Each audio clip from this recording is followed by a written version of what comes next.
Dungo, ani ilmoo dhiiraati. Kabaja keef jecha yooti na dhiistee deemtes sin hordofu. Garuu waan tokko waadaa ofiif galuun barbaada. Waadaan ofiif galu kanas akka ati keessa naa bartuun barbaada. Ani baay'een si jaaladha. Baay'een si kabajas. Jaalalan siif qabu immoo jaalala guyyaa lama sadii yookaan jaalala barootaan lakkaa'amu osoo hin taane jaalala hamma fooniif lubbuun koo wal keessa hartuuti. Jaalala hamma awwaala du'aatti. Kan isin jechuu barbaade. Har'a guyyoota kan akkasittiin daandiirra dhaabadhee osoon cireenyaatiin daandiirra dhaabadhee otoon sin argin namoota keessaa namoonni hedduun sinatti fakkaatanii kan hin dhaabadhee si eegu kan guyyaa tokko siif galuudhaaf jira. Har'a lapheen kee na hubachuu baatus guyyaa tokko garuu na hubatta. Gaafa guyyaan sun na hubattu immoo ani immoo bakka sana hin jiru. Dhugaa tokkoon sitti namaan akkasittiin si jaallatuuf bakka laachuu dhiistee onnee kee laachuu dhiistee jireenya mataa keetiitiif kaayyoo keetiifan jiraadha. Kaayyoo koofan jiraadha. Maatii koofan jiraadha jettee nama har'a akkasittiin si jaallatu kana guyyaa biraa deebitee hin argattu. Waan tokko sitti himuun barbaada. An nama jaalala dhugaa siif qabudha. Kana yoomiyyuu sammuu kee keessatti qabadhu. Geedoon na jibbattees garaa kee keessatti yaadin. Garuu guyyaa har'aa kanaa kaasee bakka kaa'attis na arguu dhiisuu dandeessa. Jireenya koo keessattis namoota akka keetti jaalladha hin qabu. Ati immoo jaalala koo naa dhaggeeffachuu diddee gurra jaalala koo dhaggeeffatu waan duuchiteef ulfaadhu siin jechuun barbaada. Garuu an bara baraanis si jaalladha. Lammees hin hordofu. Nagaadhaan naaf jiraadha. Geeduun. Kana caalmii si dhaggeeffachuun barbaadu. Arrabattiin sin jaalladha naan jechaa anaan na keessummeessuun barbaanne kana cuqqaalladhuutii kaa'e. Nagaan naaf jira.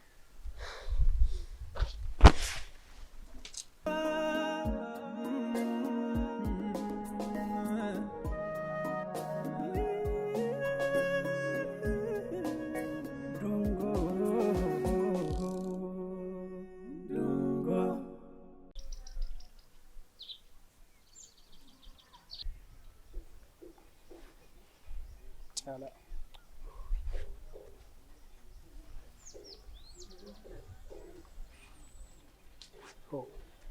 Hello Chala, maal barbaadde? Geedii akkamati?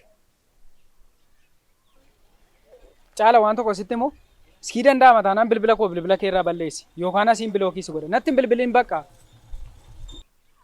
Eech hin jammarte gaarram.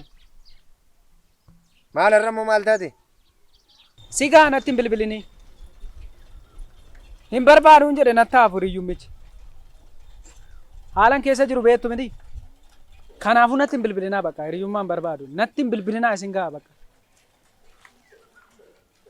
Maal? Waan tokko iyyuu si wajjin haasa'uudhaaf fedhii hin qabu. Caala bilookiin si godha yookaan narraa deeme bakka natti hin bilbilinii. Maal si gashi maal si ilaallata bakki hin jiru. Siifaa tokko siin galanoo har'a hojiin deemne xiqqoona dhukkubennaan si biran dhufa yaadeen. Qofaan jiraadha qofaan. Mee kanuma yaada kana of kee baasee amma teessa hirta meennoo naasofnaa ta'u nan dhufaati.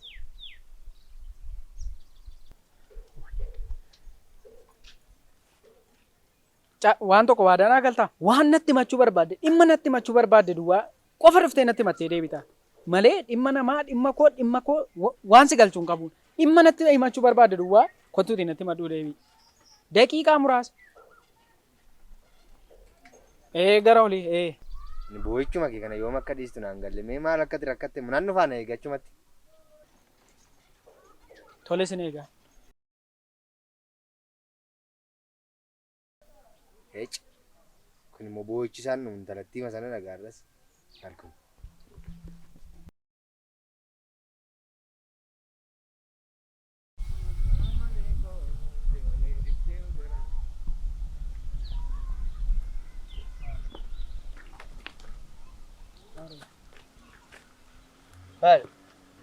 Rakkoo jira maal uruu dhiibdee teessaa?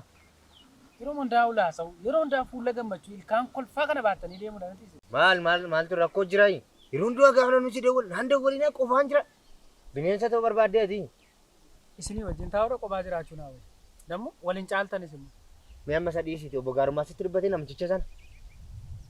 Waa'ee namaa natti naasini. Maali dharee rakkoon kee natti mika? Anis sitti meera. Dhimma himachuu dhufte qofa himadhuuti deemee dheesi waamuun koo akkati dhufte obbo Abaluu naan jettuudhaan. Dhimma natti himattu yoo jiraate natti himattu. Si gargaara. Kanarraa kan hafe garuu. Haala gargaarta fi kee gargaarsa barbaadde amma samin ilaa. Ani har'a hojiin nan xiqqoo mataan na dhukkuba. Kanaafuu maaliif waliin oollu? Rakkoo kee kana keessaa ammoo maaf hin baatu? Yeroo hundumaa boqoo akkasitti amma deemtu akka takkamuu ol jette maaf hin deemtu? Hiriyyummaa isinii wajjinii fixeeraan siin jechaa jira. Hiriyyummaa obbolummaa isinii wajjin qabu fixeera qofummaa filadheera. Kanaafuu nan barbaachisa. Qoy kan naan galleet erga yoomi jammartee durii icciitii keenya rakkoo keenya walitti machaaramne hiriyummaan keenya. Maal naa buustarree? Maal naa buusi icciitii koo isinitti madhee keessa koo isinitti madhee hiriyyummaan isinii wajjin qabu keessatti waan meeqa isinitti madhee maal naa buuftan? Mee kana sii buufnee dhiitiin natti. Maal naa buustanii maanni yaada kee baastee mataan jirtu asitti si baanne deemnaare kanarra immoo. Isin yeroo hundumaa miira gammachuu, yeroo namni gaddu miira gammachuu, yeroo namni dhiphatu miira gammachuu, miira kolfaa kana qabdu miti miira keessanii wajjin jiraadha. Ani immoo qofummaa kootii wajjin hin jiraadha. Namni amma gaafa siinsi arguu rakkina koo yaadachuutiin kee amma keema bahe maalati maal takkaama yoo nama taate maal gaafa nuuf takkaama sama fuula nagaa nattaa seeme amma rakkoo kan hundumaa kan qabu intalatti hidhamni intala namichi nan mana sabu afaan keenya irraa qabaddu bakka.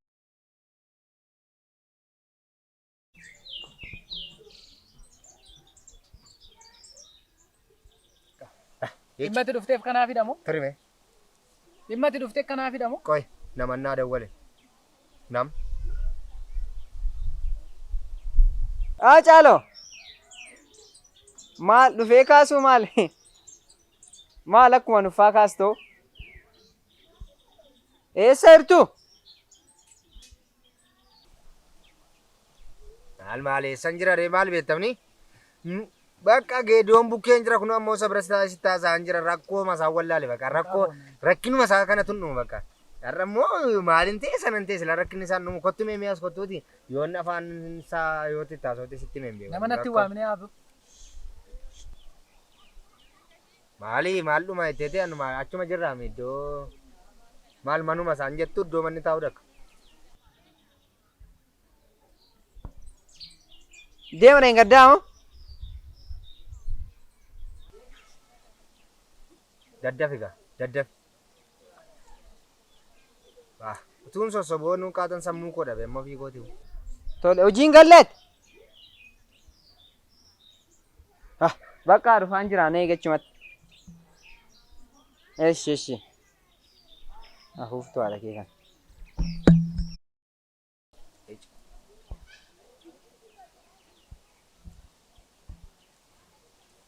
Mee footoo mantala kanaa silkii kee keessaa dalla callistee footoo isheen ilaaliniiti. Siin lafa kanarraa balleessuu naa wayya suuraa bilbila koorraa balleessuu. Maaf iddoo namni isiniif qabu nu battanii isinii. Mee intala obbo Gaarummaanitti qattisu sanatti mee ammati kanuma immoo mataatti fuutee baachaan jirtu jecha maali jennaan jenne mana kee dhiiramne ta'u laphee kee kutii kaa darbadhu bakka. Maal kuni? Arraba kee tosoo eegumsa gootee baay'ee bareedaa ture. Ammayyaa marii maroolee hoo nagubee qorree baree yashoolee hoo. Kaman Jirtaadha. maali ati immoo torbee maguutuu akkas yoo sii kufee maaliif nyaara guurtee teessaati? Maali ati? Maali intala. Dhaloonni baay'een jijjiiramanii dhaloota baay'ee furmaata ta'ee fi karaa ta'ee fi kun obboleessa koo caalaa duukaa nama baay'ee jijjiirreerra nu. Baala anoo maaliin godhe? Kun nama meeqa jijjiirreera kun isa wajjin. Maali namicha intala jaartitti qaxxisuuf wattaatiin akkatti qoma dhiibee deemu akkamitti uru maaliin godhe? Sabuu mantalittii amma yoonaa mataa akkas gadi cabee deemaa. Amma ergan dhufeen ol qabe waan si ajaa'ibani maaliin siin godhe intala dhaqee karaarraa qabe abeeteree karadhee fidee itti kennu sireerra sii geessu eessatti sii geessu. Maal of jijjiirime birrii liqeeffadhee birrii miiliyoona 4.4 liqeeffadhee makiinaa bitee nama kan ittiin alayyaa buutee naan kolfaa deeman. Sakkana waan tokko isinitti immoo maal ani isiniin jibba keessaniin hin qabu. Garuu haasaa keessan dhaggeeffachuu irra reediyoo osoo hin dhaggeeffadhee naa wayya. Maaliif inni waan tokkodha inni attuma reediyoo dhaggeeffate sammuun safrii ta'a. Na dhaggeeffatu osoo isin reediyoodha taatanii saatii haasaan keessan akka maagaatti na dabbarutti qatti godhee isin cufee lafa isin.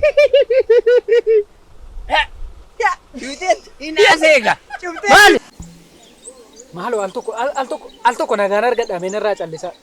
Osoo isin reediyoodha taatanii isin cufeen boqodha. Reediyoon nagaa fixa. Isin midhaan warra keessanii fixanii dhuftanii natti haasaa keessan gadi achii gadi haasa'u. Maal namni yeroo tokko arrabni keessan nukkubuu siin qoy. Arrabni keessan nukkubuu bee. Mucaanoo dhiinka. Yeroo hundumaa miira gammachuu. Ilaaseega. Yeroo addumaa miira gammachuu. Miira gammachuu miira kolfaa sinitti dhaga'amni. Ani isa kanaaf jechan hiriyummaa keessan gale. Baadhiisi gaa shee Sinii galee. Baa maal? Amma gaa inaasee gaa gooticha. Dhiira ta'e gaa amma reedoo qat gootee cufuu bartime jaalallan tanatti qat gooteen kun kuttuu garaa kee keessa intala bogaarumaanii bobaa jala kaatee deemu waxxaatii taate nama gumi ishee waliin jiraadhu. Maal ostooreejiin sammuu kootiin haguutee maal haasaa keessan irraa fudhaa deema. Maali? Waan akka amma qat gooteen nuti jaalala ishee qat gooteen jirta. Congaarraa koo dugda koo galee koo jilba koo mataa koo gurra koo. Wanta bogaarumaan borcii irra kaa'ee deemu. Anoo nan shakke. Maal shakke deemu? Maali naasuun sodaadhe malee nan shakke anoo. Maali fuudhu naan. Bogaarumaan? An icciitiin qabadhaa nama icciitiin ta'a nama guddaan ta'a nama bistiran baaneen taa'ee malee zargiin tokko dheengire safara keenya jira. Furdaa magaalaa inni bogaarumaan ammatee adeema. Gingilcha. Makiinaa gurguddaadhaan yaa'u inni immoo akkas itti hirkattee adeemtu jedha borcii isaatti. Solanee dha namichi gaafachi bahu. Isaaf sirbeem solanee. Mataama keessaa wanti waan nagaa yaadu hin jiru isiniin. Sinitti nagaama muni kan kun. Bunguleen jirti ni. Yeroo hundumaa kun. Bungulee? Yeroo hundumaa ta'a. Maali intala abbaa gammachiis bunguleen mana jirti ni. Bakka ani mee dhiiruma ta'e mee bunguleen si fuusisa. Amma haasaasa sun hundaafu. Waggaa 27 bunguleen. Reefu waggaa 27. Akkati kolfituuf gamaan bahee gamanaan fuudhee asiin fuudhee mee haasaa walitti fidee haaseera. Siinni wanti si kolfiisu hin jiru. Ishee argachuuf immoo kara danda'amu fidee harka keetti kenneera waan hundumaa yaaleeramni. Didoof goriga ba jechi. Ani mee adnaan galle akkati kolfituuf boolla linnee tabba baanee gaara buunee kolfinnee haasaa ati waan tokko si kolfiisaa hin jiru. Amma inni haafuuti. Amma saqallii keenya dhiisi waan taate duwwaa nutti maddu rakkoo kee nutti himi. Wanta si mudde nutti maddati. Isinuma tokko ittiin callisee rakkoo kana dhaggeeffachuu tiraam. Haasaa ammaa dhuguma callistanis. Waan tokko isinitti immoo ani yoo isin na hubachuu baattanis yoo isin na dhaggeeffachuu baattanis waan keessa koo jiru kana isinitti nan hima. Dhugaa dubbachuudhaaf dungoon akka fedhii jaalala kootiin qabne natti himtee jirti. Kun immoo baay'ee na gubeera. Yoom? Ganamarraa karaa irratti argeetu. Garuu jaalala kootiif akka yamamtuu hin taane natti himtee turte. Isayyuu dhibbaa natti himtee turte. Namichatti. Abbaa gaarumaadha. Namichatti namicha obbo Gaarumaadha. Obbo Gaarumaadha. Hojii mana isheetiin ba'a malee namichatti hojii ishee nan kennu. Anattis ati hin bahin. Anuu nan fixaat ati hin bahin. Hojii kee hojjetadha. Dhiisi. Namtitti immoo booskii tokkoon yooni dungoo garaa ishee keessaan buustee taa'e na ilaali. Namtitti tufii koo qabdi. Tufii akka inni riyaa koo taate itti himneeti. Tufii koo qabdi namitti na sirreessa. Waca kee dhiisi. Amma gaa Ti wacani dhugaatitti wace dhiifama. Nama sammuusaa cinqisiisu itti wace. Nan duunee banna malee maal akkamitti dungoonni jaarsa obbo Gaarumaa haadha kuteen gata harkasa harkan irra kaatee asitti kuttee gattala harkasa. Miil jilba isaa kanan isa cabsan. Hojiirraa na ari'aa malee hojii isheen kennaafan. Hojiirraa yoo tari'amtiin natti itti sii deebisaa abba. Bilbila kee lafa buuse. Miiradha haa ta'u. Namtitti akkuma bilbila kee lafa buuse namtitti lafa buuse. Beeki. Yeroo dhiyoomatti na ilaalati taa'e. Amma rakkoon kee obbo Mucaane gaafa inni guyyaa jalqabaa geesse xiqqoo jaalalli isaa keessa jira. Jaalalli Geediyoon. Obbo Gaarumaan immoo dhiibee Geediyooniin bakkee buusuun mini nan kuta malee moo Geediyoon bakkee hin bu'u. Maa? Ani durayyuu kan hin dhiiseef shukkaa koo qaramin. Shukkaa koo qaramin namichicha kukkutee lafa naan buusu. Hin hambisu man. Tokko lama sadii jedhee morma ishee. Firfir basi gaangaraa isaa keessa tarsaase gadarchaa sana. Boorci isaa sana akkatti dhoosee jechuudha. Paastaa firfiriin kee gadi naqa. Ilaal goot. Ilaal. Arraba kana hiisumaa isinii kennee isiniif rabbi. Ati mee amma mee boqoo akkatti taa'uuni hiikkaan qaba. Nu wajjin akka laala akkatti dhukaatee jechuudha. Obbo Gaarumaa kuffisuudha. Jechuudha. Hamma lafa kanarra jirutti namichi sun mucaa sanaa wajjiniin jireenya dabarfachuu mini guyyaa 2-3 kan inni dabarsuun barbaadu. Jireenya mini namtittiin obbo Gaarumaan safara ishee dhaabattee anas sirreessaa. Waan tokko maaliif cannaqamtaati? Anatti amanteen dhiistu. Cimaadhaan namichichi. Cimina akkamii? Cimaasa mini cimaasa caalu nama 27 ajjeeseeraan. Maal? Hin dhufee. Ani hojiirraa na ari'a. Birrii ji'aas immoo guyyaa 8 ta'ee jii koo ga'uudhaaf ishee nan dhaba. sodaa saamuun seenaa la haadha ishee sodaadhee mina nan jissan maal kana mini nama kana caalu meeqa kuffisaan oolamni ree hin sodaatina dabeessan no badaa humna hin qabu garaasaa laaltanii biraa nafina ishii.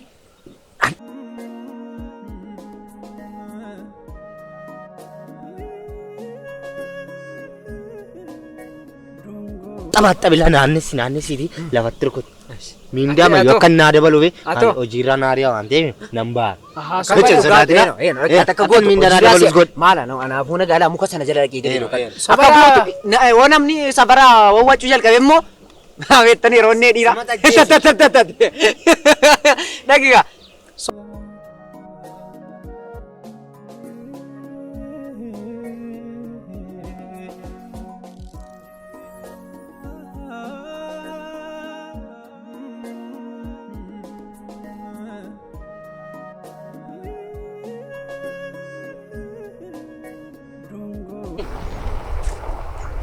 Nama baay'ee galaafanne nu. Sodaa namaa hin qabnu. Sodaa namaa hin qabnu biyyoo mada. Maal inni rakkoo jira? Dhalootuma kootu sodaa namaa hin baranneen. Maallaqa si gaafadhe moo? Maal dudduuba koo deemtanii wacaa deemtu rakkoo? Maali rakkinni jiraani rakkina guyyaa gamana kee jalatti nu argite. Gootummaa irratti malee namni kadhaa irratti naannaa argee hin beeku. Na beektu moo fi hin kadhadhu? Maal Maa inni akka kana dudduuba koo deemsisi wacaa Gootummaa.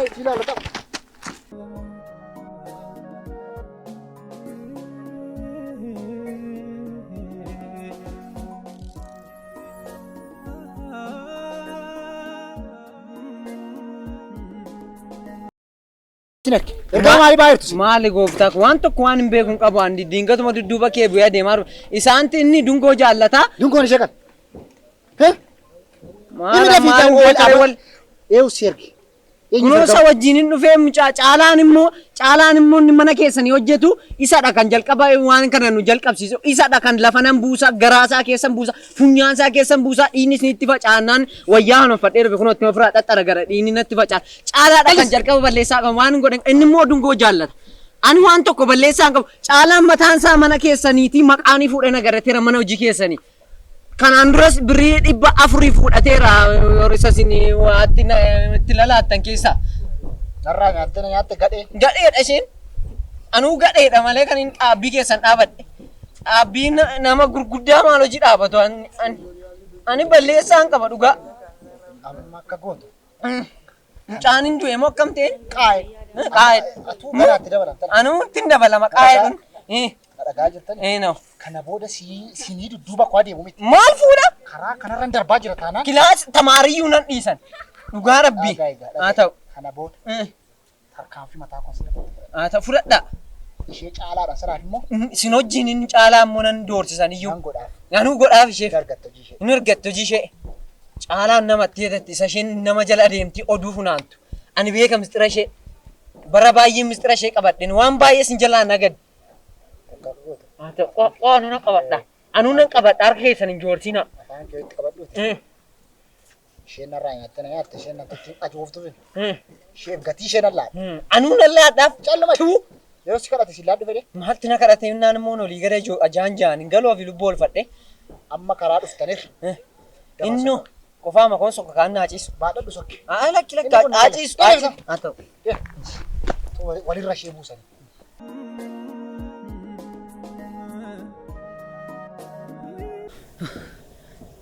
Kan hin jedhu. Kan hin godhee dhufe namichi. Wiixata namoo kibxata dhaaru. Mataan saala kana akkas dhaqaaqee duddaan adeemala akkasitti. Achi galagalee adeemaa ture. Maaf dhoofta namni dheennaa waan inni na godhe na beekan. Jilba isaan cabse. Maallis nama guddaadhaan koomee isaan dhaye. Asii walitti dadachaasee. Dhiyeewudhaati. Dhiyeewudha. Maali? Eessar. Galaafadhee dhufe namni maaf dhooftana waan inni balleessee hin qaban jedhe. Murtoo mataa kootiin irratti fure namichi. Dhiyeewudhaati. Maali amma hojiin oollee hin dhumne? Eessarraa. Maaltu ta'ee bakka kaan eessatti bu'ee aduu. Maali anuu walii isaa addan baafanne dudduubuma obbo Gaaromaa adeemnaa achi darbatam si dha'e ta'ee bakka kaa waaqarraa si dha'e ta'ee waan si dha'e hin beeku lafa citees nyaate ta'ee gufuutti rukutantee as bute ta'e hin beeku nan ciisaa makeen argee namicha immoo sirreessee hin dhufeen. Dari poolisiin dhufeen naannoo qaba damnee asii ariifannee deemna nama najjeeseen.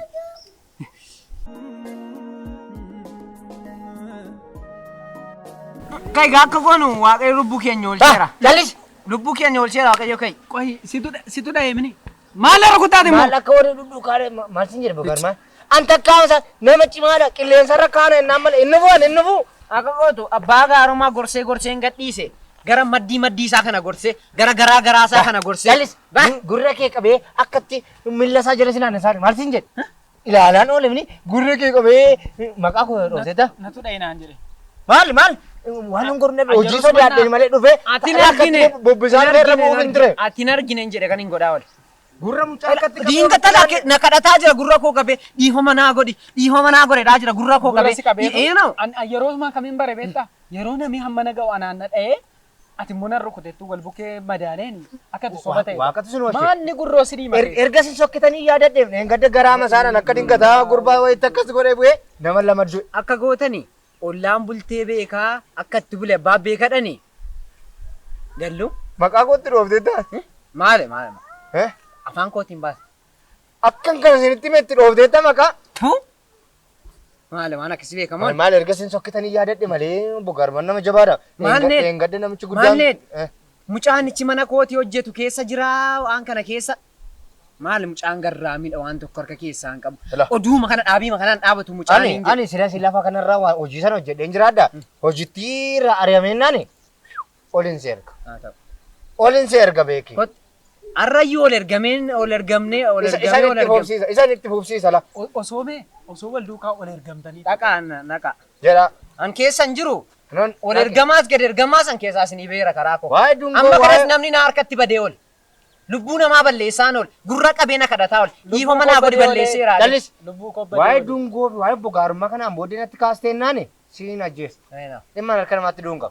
Jireenya mataa keenyaa jiraachuu barbaanna. Hojii irraa ari'ameennaan immoo hojii keessi ilaala. An dhaabee abbaa gaarummaa dhaabadhee ganaa qochoolurra dhakaa kan harkisee jireenya koo fooyyeffachuu naa wayya. Duuba koo na deemin dura koo na deemin duraa duuba na deemu. Choo. Gantoota duwwaan. Paastaa keessaa gajjisinaatti paastaan sin keessaa gajjige.